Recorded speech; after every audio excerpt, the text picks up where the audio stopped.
నమస్కారం అండి. నా పేరు శ్రీనివాస్. నేను విలేజ్ వెల్ఫేర్ సెక్రటరీగా పనిచేస్తున్నాను.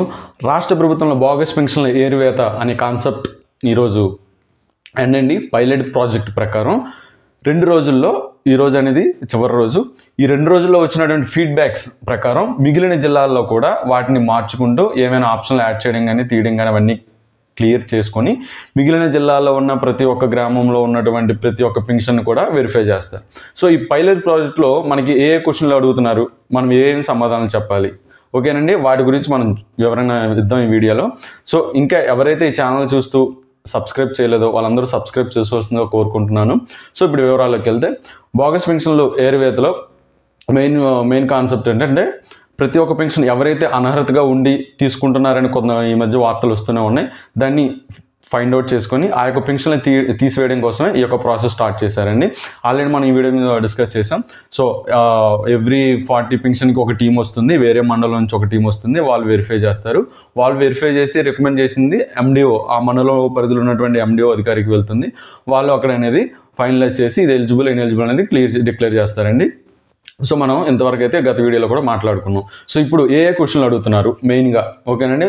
సర్వేకి వచ్చినప్పుడు మీ ఇంటికి వచ్చినప్పుడు మీరు ఏ క్వశ్చన్లు అడుగుతున్నారు, వాళ్ళు మిమ్మల్ని ఏ క్వశ్చన్లు అడుగుతున్నారని దాని గురించి ఇప్పుడు మనం డిస్కస్ చేద్దామండి. సో మెయిన్ ఏంటంటే ఓవరాల్గా ఏంటంటే 13 క్వశ్చన్లు అయితే కన్ఫర్మ్, పెన్షన్ బట్టి క్వశ్చన్ మారుతూ ఉంటుందండి.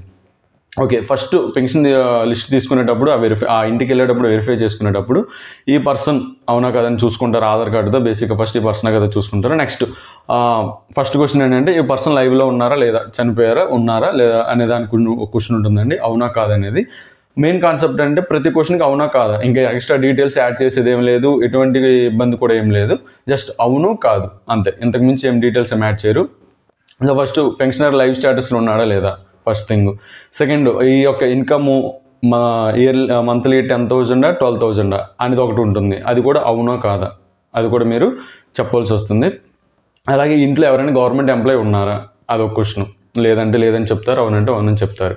నెక్స్ట్ 4-వీలర్ కలిగి ఉన్నారా, 4-వీలర్ అనేది కలిగి ఉన్నారా అంటున్నారు. 4-వీలర్ అంటే మళ్ళీ మీరు ట్రాక్టర్ ఉంటే మాకు ట్రాక్టర్ ఉందని మాత్రం కాదు, చెప్పినా సరే అది పరిగణలో తీసుకోరు, ఎందుకంటే అది యాక్సెస్ చేశారు. సో 4-వీలర్ ఉందా లేదనేది కూడా క్వశ్చన్ ఒకటి ఉంటుందండి.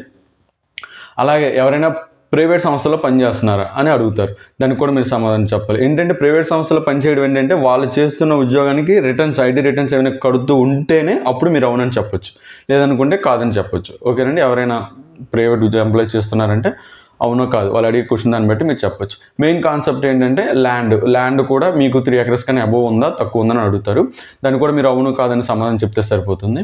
నెక్స్ట్ ఎలక్ట్రిసిటీ అనేది వాళ్ళ ఇంట్లో నివసిస్తున్నటువంటి మీటర్ ఎవరి పేరు మీద ఉందనేది క్రాస్ చెక్ చేస్తారండి.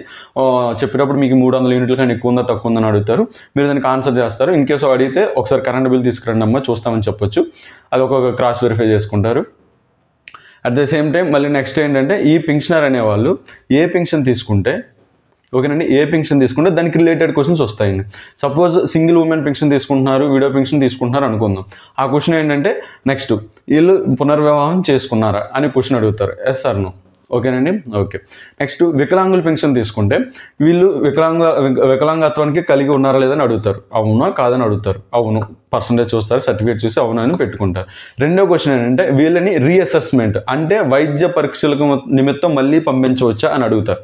ఓకేనండి. అక్కడ సర్టిఫికేట్లో ఉంటుంది రీఅసెస్మెంట్ నాట్ రికమెండెడ్ అని ఉంటుంది, దాని ప్రకారం వాళ్ళు అవునా కాదని కూడా వాళ్ళే పెట్టుకుంటారు, వాళ్ళే ఆప్షన్ అనేది యాడ్ చేసుకుంటారు. ఇంకొకటి సపోజ్ ఏదైనా వృత్తిపరంగా చేస్తున్న పెన్షన్ మీరు తీసుకుంటే, సపోజ్ చేనేత కళాకారులు ఉన్నారు, నేత కార్మికులుగా వీళ్ళు ఇంకా కంటిన్యూ చేస్తున్నారా అని క్వశ్చన్ ఉంటుంది, అవునంటే అవును కాదంటే కాదు. సో ఇవి ర్యాండమ్ క్వశ్చన్, పెన్షన్ వైజ్గా ఒక్కొక్క క్వశ్చన్ మారుతూ ఉంటుంది. సో నెక్స్ట్ ఏంటంటే ఫైనల్ క్వశ్చన్ ఏంటంటే ఈ యొక్క లబ్ధిదారుడు ఈ పెన్షన్కి అర్హుడు అవునా కాదా అని లాస్ట్ క్వశ్చన్. అవునా అనుకుంటే అర్హుడు అనే పాయింట్ ఆఫ్ వ్యూ అనేది డేటాబేస్లోకి వెళ్తుందండి, అది ఎండిఓ లాగిన్కి వెళ్తుంది. కాదంటే అక్కడ కాదనే దాని విషయానికి ఎండిఓ లాగిన్లోకి వెళ్తుంది. లాస్ట్ ఈ పెన్షన్దారుడు పెన్షన్కి అర్హుడా కాదని కూడా అడుగుతుంది, అక్కడ వాళ్ళు అవునని పెడితే ఓకే. ఫైనల్గా మిమ్మల్ని ఫోటో తీసుకుంటారు, ఫోటో క్యాప్చర్ తీసుకుంటారు, తర్వాత ఈకేవైసీ తీసుకుంటారు. సో ఈ ప్రాసెస్ అనేది మాత్రం ఇవి మనం ఇప్పుడు జరుగుతున్న బోగస్ పెన్షన్ల ఏరువేత అనే కార్యక్రమంలో జరుగుతున్న మెయిన్ థీమ్ అదనమాట. ఈ క్వశ్చన్లు అనేది మాత్రం మెయిన్గా అడుగుతూ ఉంటారు. సో ఎవరు కంగారు పడద్దు, మీకున్న సమాచారాన్ని వాళ్ళకి తెలియచేయండి జెన్యున్గానే. సో ఎటువంటి ఇబ్బంది లేదు, జెన్యున్గా తీసుకున్న వాళ్ళకి ఎటువంటి భయం కూడా లేదు. మీ పెన్షన్ మీ యొక్క సమాచారాన్ని మనస్ఫూర్తిగా పూర్తి నిజాయితీతో చెప్పండి, ప్రతి ఒక్క పెన్షన్ కూడా మీకు అందుబాటులో ఉంటుంది.